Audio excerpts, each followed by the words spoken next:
Hello, everyone, and welcome to our Cultural Diversity Advocacy proposal. It's proposed by Natalie, Zoe, Chantel, and Alex. In today's contemporary organisations, the topic of inclusion of diversity is ever becoming more relevant. In the late 20th century and early 21st century, there was a paramount shift in the beliefs and views that individuals had on culture and diversity. This was brought on by legislative changes to prevent discrimination within the workplace and promote a more inclusive and diverse workforce. In addition to this, large companies such as Facebook have begun to see the real advantages of eliminating bias in the hiring and promoting processes, along with creating more diverse peer groups. Today's diversity proposal will outline a plan that will see Facebook become a more inclusive and culturally diverse workforce, and the implementation of such a plan, along with ways to see why it will be successful. So the proposal implementation. This aims to increase the number of diverse employees within the Facebook ecosystem. The key elements include enhancing staff training and awareness, a new code of conduct implementation, and creating a cultural policy. This proposal will be implemented in various steps. So firstly, running cultural activities such as guest speakers to raise the importance of culture within a workplace so that staff are capable of responding sensitively, sympathetically, and justly in any cultural context. Secondly, implementing a code of conduct. This will be a zero tolerance policy for any racist or discriminatory behaviour. Behaviours contradicting this will be disciplined. Number three is implementing a cultural policy to regulate, protect, and encourage a more diverse workforce. And lastly, giving specific acknowledgement and support to the cultures of Australian Indigenous peoples. So implementing an organisational change must include a shared purpose, including a compelling business case for executive and senior management. The proposal must act in the interests of all stakeholders, especially Facebook executives.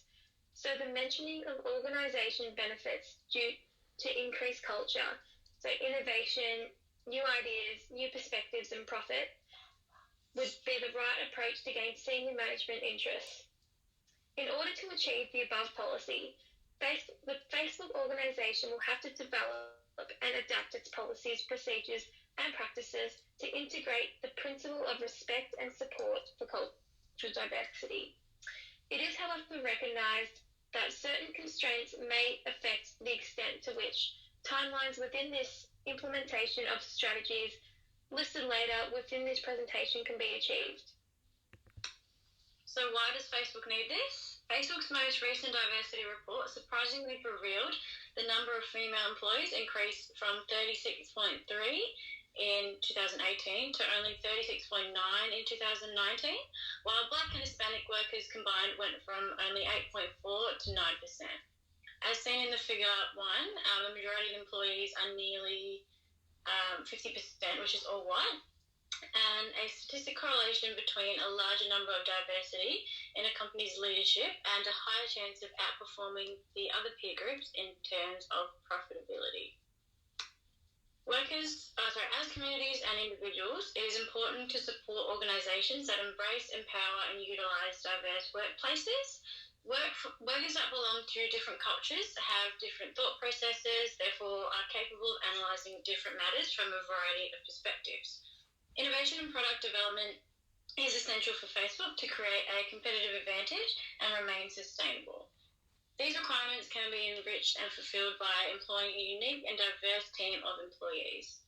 Companies that recruit people from a large range of backgrounds generally gain a more positive reputation in the public, and a diverse collection of talents and experiences permits an organisation to deliver services to customers on a more global front, as the company is more relatable and more able to understand their clients.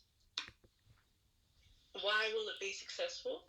This proposal will be successful because by taking the time to focus on culture, Facebook workers will become more knowledgeable and conscious about how they can amend their approach when communicating with someone from a different background from their own. This in turn will affect the corporate culture and reputation of Facebook, so that more individuals from a variety of different backgrounds can feel empowered and encouraged to apply for jobs at Facebook offices around the world, thus increasing the company's cultural diversity. Potential barriers. To ensure the success of cultural diversity at Facebook, we must touch on some barriers that could potentially alter the course of action. Due to COVID-19, we must allow staff online access to training, as well as an updated code of conduct and cultural policy. By using an online platform, technological support must be provided, as well as informing workers ahead of time what to do when they are unable to access something online.